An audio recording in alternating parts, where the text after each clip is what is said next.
Hello and welcome to your 11th pre-algebra class. I am Mr. Marquez and today we're going to continue to discuss solving two-step equations. But the way that we're going to see it now is we're going to have equations that have like terms and that have a parenthesis. So we're going to see a little bit of the distributive property and a little bit of combining like terms. But let's review that real quick. So what are like terms? Well, like terms are variables or numbers that have the same variables, like 3x and 2x. So I can add these terms together because they both have x and because both of the x's are elevated to the same exponent. In other words, they both have 3x. So 3x plus 2x is 5x. I can't add 7x squared plus 3x. I can't add this because this is 7x squared and this is 3x. So these are not like terms. So you cannot add terms, add or subtract terms that have the same, that have different exponents. For example, I can't say 5x minus 3y because they don't have the same variable, so they're not like terms. Okay, so I can't subtract this, neither can I add this because they're not like terms. But I can, if I have something like 7x minus 4x, notice that they both have x's, so I can subtract that and that would be 3x. Okay, so just kind of like to review this real quick. Like terms have to have the same variable and the same exponent. So 3x plus 2x is 5x, and 7x minus 4x is 3x. But if I have something like 7x squared plus 3x, they're not like terms because this is x elevated to the power of 2 and this has an exponent of 1. Technically, this is an exponent of 1. And since they're not the same exponent, I can't add them. Likewise, I can't subtract this because this is 5x and this is 3y. And if the variables are not the same, they're not like terms, okay? So we're going to see some equations that have something like this. And the parentheses, well, requires us to use the distributive property. And this is what the distributive property is. Say I have something like 3 times 4 plus 2. Now, normally, you would use order of operations, and you would say, well, this is 3, and 4 plus 2 is 6, so 3 times 6 is 18, right? And that's correct, but when we use the distributive property, which is what we're going to see here, and I'm actually going to use variables. Let's say I have 3 times 2x plus 4. Now, when you have a parentheses, we use the distributive property. And what the distributive property means is to multiply this 3 by everything that's inside of the parentheses. So that's actually going to be 3 times 2x plus, right, 3 times 2x plus 3 times 4. And 3 times 2x is 6x. And 3 times 4 is 12. So that will leave me with 6x plus 12. But I can't add this. Cannot add this. Because this has an x and this does not. Okay? So that's what the distributive property is. So we're going to see that applied to two-step equation. It sounds all confusing and stuff, but it's really quite simple. All you need to do is take it step by step. So let's look at the first example. This is actually on page 126 of the textbook that was provided to you. This is actually, although I wrote example 1 and 2 here, it's actually examples 2 and 3 on page 126 of the textbook. So what do we do here? How do we find the value of x? Okay, so what do we do now? How do we find x?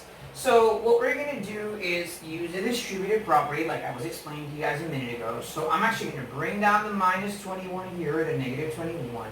And then I'm just going to use the distributive. Now the distributive means that this 7 is going to be multiplied by everything that's inside of the parentheses. So I'm actually going to go ahead and multiply 7 times 3, which is 21. And then I'm actually going to go ahead and multiply 7 times x. I bring down the minus sign, of course. And 7 times x is 7x. So that leaves me with negative 21 equals 21 minus 7x. So in order for me to leave the x alone or isolate the variable, what I need to do is get rid of the 21. So this 21 is positive, which means I'm actually going to subtract 21. And I'm going to subtract 21 on this side as well. And of course this cancels out. And negative 21 minus 21 is the same thing as saying negative 21 plus negative 21, which is going to equal negative 42. I bring down the minus sign, and I bring down the 7x. And now I just divide by negative 7 on both sides. So this is going to cancel out, and negative 42 divided by negative 7 equals 6. So we say 6 equals x, and that's it. We can check our answer, and when we check, all we're going to do is plug in the value of x into our original equation. So instead of saying negative 21 equals 7 times 3 minus x, I'm actually going to say negative 21 equals 7 times 3. Instead of saying minus x, this will just be minus 6 because that's what I got. Now we're going to use order of operations. And 3 minus 6 is negative 3. So 7 times negative 3. And I bring down the negative 21. Obviously, when I multiply 7 times negative 3, I'm going to get negative 21. So negative 21. And this checks out. Now what are we going to do on the other equation? It's really easy. Alright, so the first thing I'm actually going to do is leave the 5x alone. Not do anything to it, just bring it down. And then I'm going to work with the minus 2 and the parentheses. So I'm going to multiply minus 2 times x minus 2 times x, which is actually going to be minus 2x. And then I'm going to multiply minus 2 times minus 1.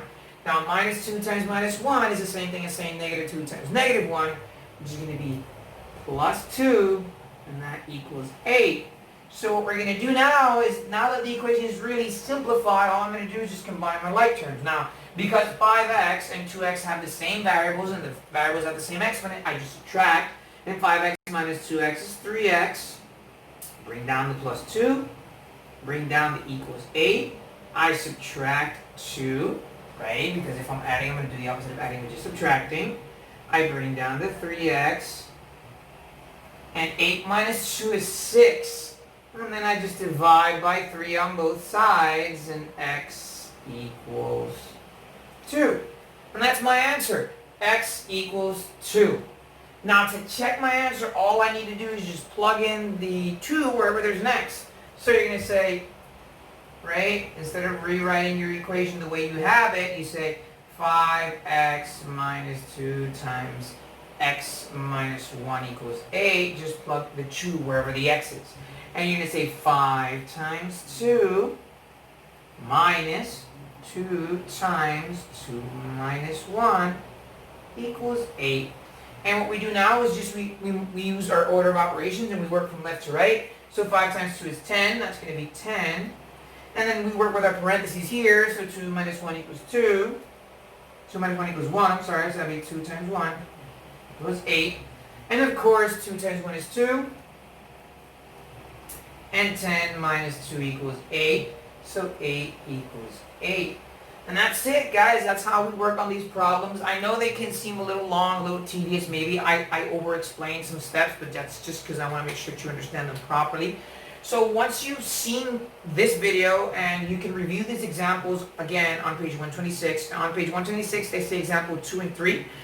Here I wrote them as example 1 and 2, but it's the same thing. When you're done with the video and you review those examples, I want you to go to page 126 at the bottom. It says, I believe it says check it out or checkpoint.